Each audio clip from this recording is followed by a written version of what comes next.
Picture this.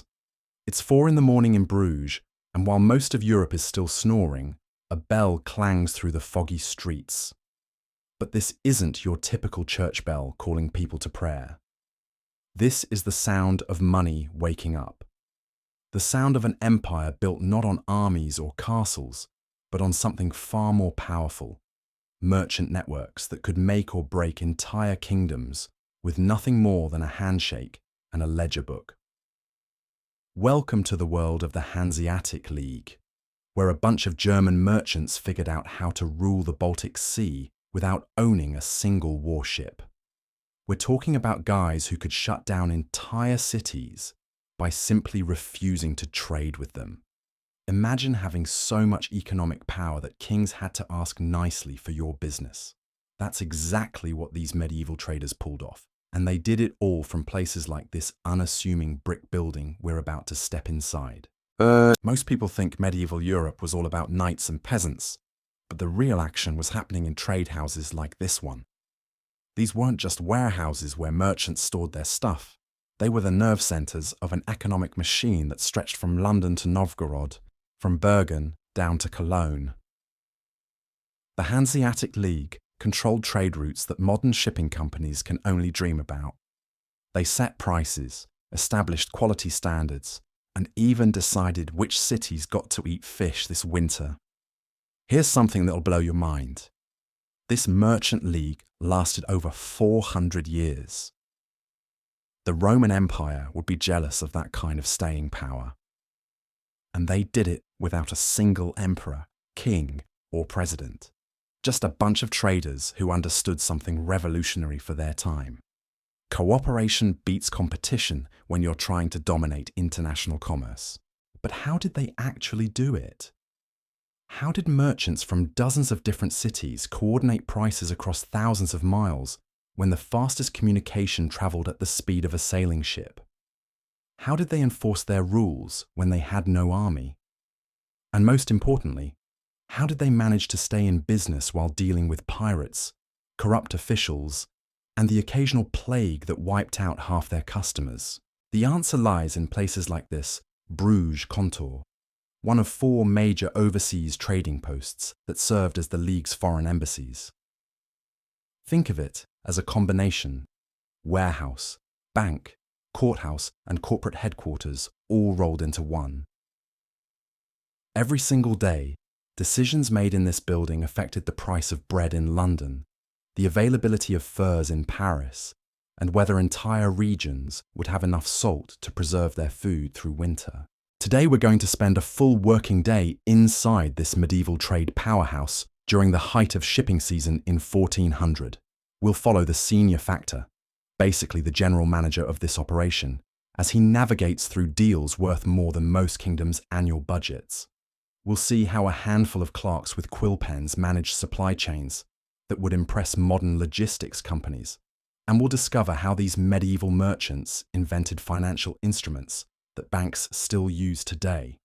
The morning bell has just stopped ringing, and already there's movement in the streets.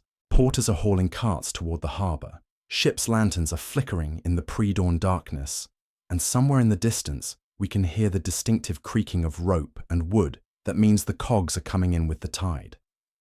These aren't just any ships, they're floating treasure chests, packed with everything from Russian furs to Norwegian dried cod.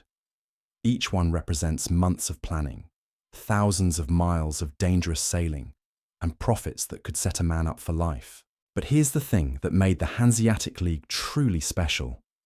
They didn't just move goods around, they moved information, credit, and trust across a medieval world where those things were rarer than dragon sightings. When a merchant in Lübeck needed to know the going rate for herring in London, the League had a network for that. When a trader in Bergen needed credit to buy a shipload of grain from Danzig, the League had instruments for that too. They essentially invented international banking while most of Europe was still figuring out basic accounting. The gates are about to open, and we're going to witness something that would make modern supply chain managers weep with envy. In the next few hours, this single building will process cargo from a dozen different countries, negotiate deals in multiple currencies, resolve disputes that could affect trade routes for months, and coordinate shipments that won't reach their destinations for weeks. All of this without computers, phones, or even reliable maps. The senior factor is already at his desk, and judging by the stack of wax tablets and parchment scrolls in front of him, it's going to be one of those days where everything that can go complicated will go complicated. There's word that a shipment of Flemish cloth has arrived with water damage. A Russian fur trader is disputing the quality grades on his latest delivery. And somewhere out in the harbour, 3 cogs are waiting to unload cargo that could feed half of Flanders or leave the warehouses completely empty, depending on what's actually in those sealed barrels. Most fascinating of all, we're going to see how these medieval merchants solved problems that still plague international trade today. How do you establish trust with someone you've never met who lives 1,000 miles away? How do you standardize quality when every region has its own measurements and customs? How do you enforce contracts when there's no international court system? The Hanseatic League had answers to all these questions, and their solutions were so effective that some of them are still used in modern commerce. The sun's starting to peek through the morning fog, and the first ships are already maneuvering toward the docks. Each one of those vessels represents a gamble that could make or break the merchants who financed its journey. But thanks to the systems developed by the Hanseatic League, those gambles had better odds than a coin flip. These traders had figured out how to minimize risk, maximize profits, and create a network so powerful that it could survive wars, plagues, and the rise and fall of entire kingdoms. What you're about to witness isn't just medieval commerce in action. It's the birth of modern international business, happening centuries before anyone thought to call it that. The techniques being used in this building today will eventually evolve into the global trade systems that connect every corner of our modern world. But unlike today's computerized networks, everything you'll see was powered by nothing more than human intelligence, careful planning, and the kind of trust that could only be built through generations of keeping promises. The gates are opening, the clerks are taking their positions, and the first porters are already wheeling their carts toward the warehouse doors. Welcome to a day in the life of medieval Europe's most successful business empire. By the time the sun sets, you'll understand exactly how a handful of German merchants managed to outtrade, outnegotiate, and outlast everyone from English wool producers to Russian fur trappers. The Hanseatic League wasn't just about moving cargo from point A to point B.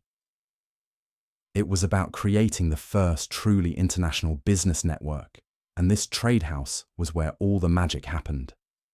The heavy wooden gates swing open with a groan that echoes off the cobblestones, and suddenly this quiet street transforms into controlled chaos. Within minutes, the first ox-drawn carts are rumbling through the entrance, their wheels leaving deep ruts in the muddy courtyard. But this isn't random activity. Every single movement has been planned, timed, and coordinated down to the last detail. The senior factor doesn't just manage this operation. He orchestrates it like a conductor with the world's most expensive orchestra. First thing you notice is the smell. It hits you like a wall of sensory overload. Tar from the ships, salt from the preserved fish, the sweet scent of beeswax, and something that might be exotic spices, or might be something you really don't want to identify. This is the smell of international commerce, and it's been wafting through Bruges for decades. The porters seem completely immune to it, but visitors often spend their first few minutes trying not to breathe through their noses. The clerks are already at work, their quills scratching across parchment as they record every single item coming through those gates. These aren't just random scribblings. This is the medieval equivalent of a computerized inventory system. Every barrel, every bale, every single piece of cargo gets documented with details that would make modern logistics companies jealous. Weight, origin, destination, quality grade, and the name of whoever's responsible if something goes wrong. One clerk specializes in nothing but herring, another handles only furs, and there's a guy whose entire job is knowing the difference between 17 different grades of timber. But here's where it gets really interesting. See that wooden crane towering over the wharf? That's not just for moving heavy stuff. It's a symbol of Hanseatic power. Only league-approved operators can work those cranes, and they charge standardized rates that every merchant knows by heart. Try to negotiate a better deal, and you'll find yourself waiting while everyone else's cargo gets unloaded first. It's like having a medieval union, except instead of fighting for better working conditions, they're fighting for control over who gets to move what where. The first cog of the day is sliding up to the dock, and you can tell it's been a rough voyage. The ship's hull shows scrape marks from ice, and the crew looks like they haven't seen dry land in weeks. But the cargo they're unloading is worth the journey. Barrel after barrel of salted herring, each one stamped with marks that tell experienced traders exactly where it came from, how it was processed, and what grade of fish is inside. This isn't just food. It's currency that feeds half of Europe during the winter months. The Steelyard scale is where the real magic happens. This isn't your typical medieval weighing device. It's a precision instrument that can measure cargo down to fractions that would make modern scales nervous. The League didn't just standardize weights, they revolutionized them. Every Hanseatic city uses identical measures, which means a pound of wax in Bergen weighs exactly the same as a pound of wax in London. Sounds obvious today, but back in 1400, this was like inventing the internet. Merchants could finally trade with confidence, knowing that a deal made in one city would be honored in another. But weight is only part of the equation. Quality control is where these medieval traders really showed their genius. Watch that inspector examining a shipment of Flemish cloth. He's not just eyeballing it. He's got tools that measure thread count, check for consistent dyeing, and test the strength of individual fibers. Each piece of cloth that passes inspection gets a wax seal that's worth more than the cloth itself. That seal is a guarantee that this product meets Hanseatic standards, and merchants across Europe would rather buy sealed cloth at premium prices than risk getting stuck with inferior goods. The timber inspection is even more elaborate. Every piece of wood gets checked for grain direction, moisture content, and structural integrity. The inspector carries around samples of perfect timber, comparing each new piece against these standards. Wood that doesn't make the grade gets marked with a different symbol and sold at reduced prices to local builders. But the premium timber, the stuff that passes every test, gets the full league seal and commands prices that make tree farming look like a lucrative career choice. Here's something that'll blow your mind. These quality standards weren't just suggestions. They were enforced with the kind of ruthless efficiency that would make modern regulatory agencies jealous. Get caught trying to pass off substandard goods as premium quality, and the League would blacklist you faster than you could say, damaged reputation. And in a world where reputation was literally everything, that kind of blacklisting was basically a death sentence for any merchant's career.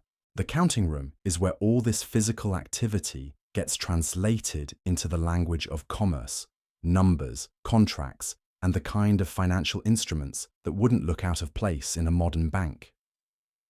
The head clerk is already working on the day's exchange rates, converting Russian silver into Flemish pounds, English sterling into German marks, and somehow making it all balance out in a way that keeps everyone happy. Well, maybe not happy, but at least willing to keep doing business. Tally sticks are scattered across every desk, wooden strips marked with notches that represent different amounts of money or goods. These aren't primitive accounting tools. They're sophisticated credit instruments that allow merchants to conduct business without actually moving piles of coins around. A tally stick from a reputable Hanseatic trader is as good as gold, sometimes literally. One stick might represent a shipload of grain that won't be harvested for months. But merchants will accept it as payment today because they trust the League's ability to deliver. The real innovation is happening with bills of exchange, pieces of parchment that allow merchants to transfer money across thousands of miles without actually shipping coins. A trader in Bruges can write a bill directing his agent in London to pay a specified amount to whoever presents the document. It's like writing a check, except instead of a bank clearing the transaction, it's backed by the merchant's reputation and the league's enforcement power. Get caught writing bad bills of exchange, and every Hanseatic trader in Europe will know about it within months. Letters of credit take this concept even further. These documents allow trusted merchants to buy goods on credit, with payment guaranteed by their home city or established trading partners. A letter of credit from Lübeck is accepted in Bergen, London and Novgorod because everyone knows the league stands behind its members. Default on your obligations, and you're not just facing one angry merchant, you're facing an entire network that can shut you out of trade routes spanning half the known world. The currency conversion tables posted on the wall look like something from a modern foreign exchange office. Exchange rates between dozens of different currencies, updated weekly based on reports from league agents across Europe.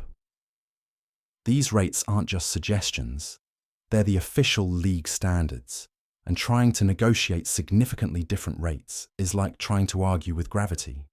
You might complain about them, but you're still going to pay them if you want to do business. But the most impressive financial instrument in the room is also the simplest: trust. Every deal being negotiated relies on the understanding that promises will be kept, goods will be delivered as described, and payments will be made on time. In a world without modern legal systems or international courts, this trust was literally worth more than all the gold in the warehouse. The Hanseatic League didn't just facilitate trade. They created a culture of reliable business practices that allowed international commerce to flourish centuries before anyone thought to write it down in law books. The afternoon brings a different kind of energy to the trade house.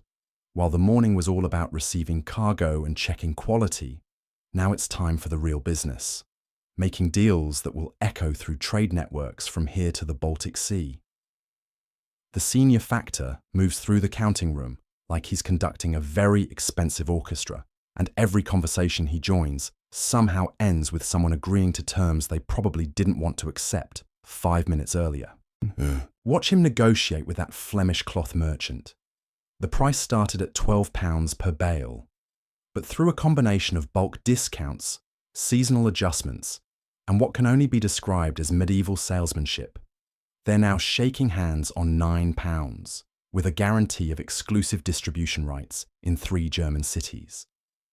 The cloth merchant walks away thinking he got a great deal, and maybe he did, but the league just secured a monopoly that will pay dividends for years. The dispute resolution process is where you really see the league's power in action. That Russian fur trader who was complaining about quality grades this morning, he's now sitting across from a panel of 3 aldermen who could ban him from every Hanseatic port with a single vote. The furs in question are spread across a wooden table, and each piece is being examined with the kind of attention usually reserved for royal jewellery. This isn't just about one shipment. It's about maintaining standards that keep Hanseatic goods commanding premium prices across Europe.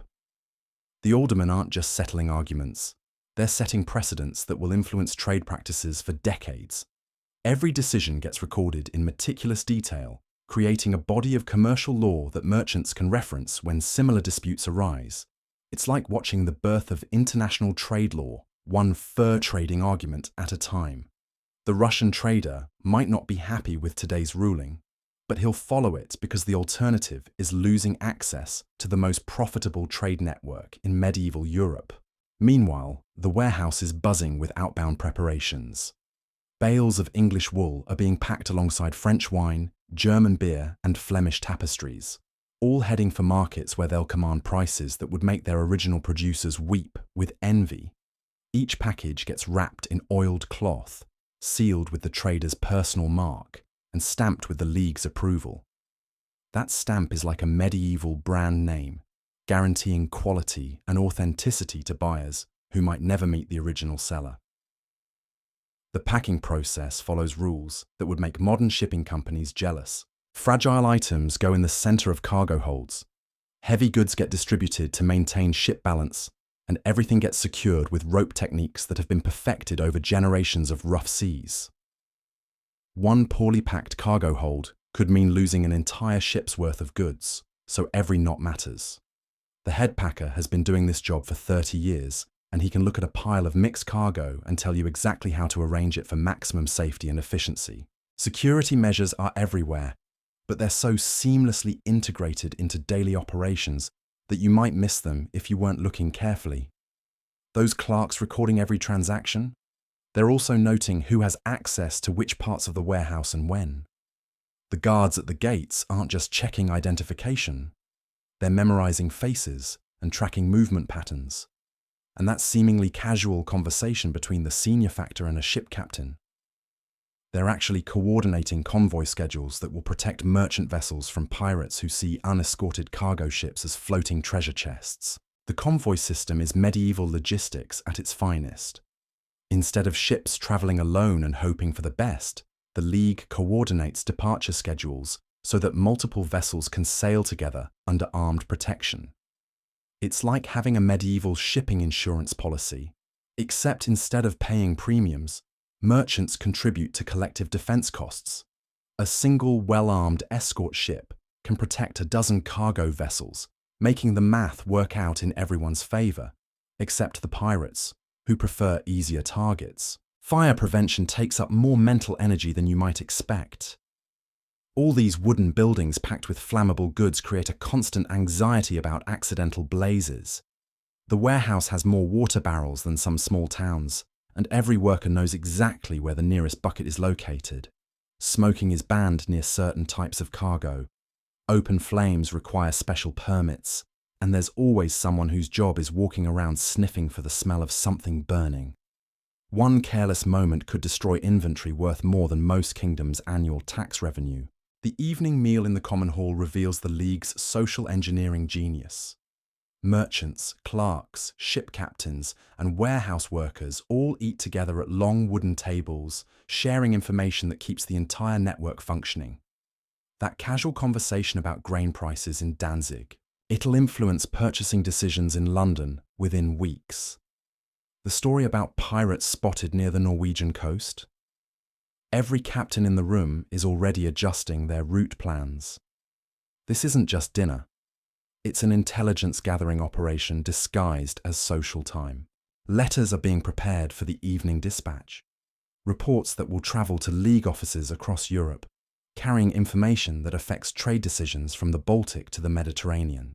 Market prices, cargo availability, shipping schedules, weather reports, political developments, and those crucial reputation updates about which merchants can be trusted and which ones should be avoided. These letters are the medieval internet, moving vital business information at the speed of sailing ships and trusted messengers. The day's final tally reveals numbers that would impress modern corporations. Hundreds of tons of cargo processed, dozens of international deals negotiated, and enough financial transactions to keep a small army of accountants busy for weeks. But the real achievement isn't in the numbers. It's in the systematic approach that makes all this complexity manageable. Every process has been refined over generations of trial and error, creating an efficiency that won't be matched again until the Industrial Revolution. As the sun sets over Bruges, the warehouse gates swing closed with the same ceremony that opened them 12 hours earlier. But the work doesn't stop. Night shifts take over security duties, emergency repair crews stand ready for ships arriving after dark, and the senior factor reviews the day's reports by candlelight, already planning tomorrow's operations. The Hanseatic League's true innovation wasn't in moving goods or making money, though they did both spectacularly well. Their revolutionary achievement was creating a system that turned individual merchants into a collective force powerful enough to negotiate with kings and reshape the economic map of medieval Europe. They proved that cooperation could be more profitable than competition, that standardization could create wealth for everyone involved, and that reputation was the most valuable currency in international trade. Before nation-states dominated trade, a network of merchants did, and this house was their engine room.